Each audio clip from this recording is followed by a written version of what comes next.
The discovery of Hawaii and Honolulu Harbor has just been published. It contains 144 pages of full color, with a bounty of illustration both in traditional art and in computer graphics. The book also contains a DVD, which brings narration, music, and an emotional element to an epic era in Hawaiian history.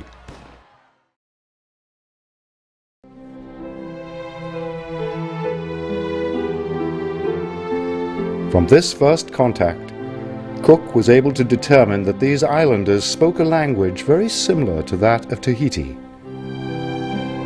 The expedition continued along the south shore looking for a protected anchorage and a source of fresh. With this in mind, he forced the crews of the Jackal and Prince Lebu to rig their vessels and prepare them for sea. When they were ready, the king embarked with his chiefs and many warriors.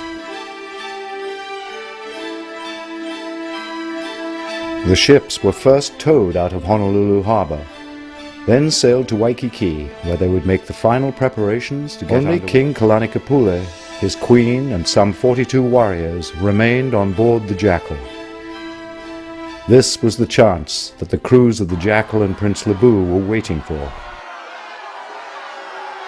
That night, when the signal was given, the crews in a fierce struggle overcame their guards and drove them overboard. Both ships now made sail and stood out to sea with Kalanikapule and his retinue as captives. Kalanikapule's army was trapped and relentlessly pushed backwards to the cliff's edge.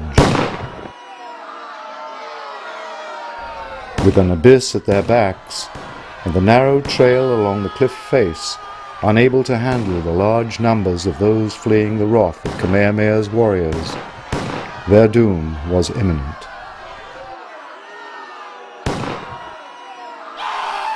This last stand on the edge of the cliff had a terrible and horrifying result.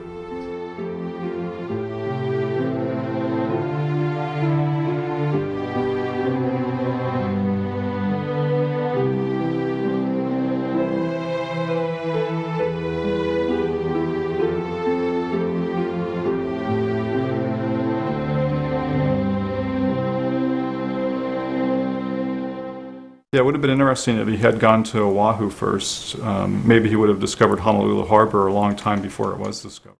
It's also known as the Portlock area because Nathaniel Portlock, who was one of Captain Cook's officers, That the two ships presented a golden opportunity, not only to raid Hawaii, but also a means to get rid of his arch-enemy, King Kamehameha. The king would need a navy, and a navy would need a port. Thus it would be King Kamehameha's need for a safe harbor for his shipyards and vessels that would jumpstart a small fishing village on its journey to become Honolulu, one of the great port cities of the world.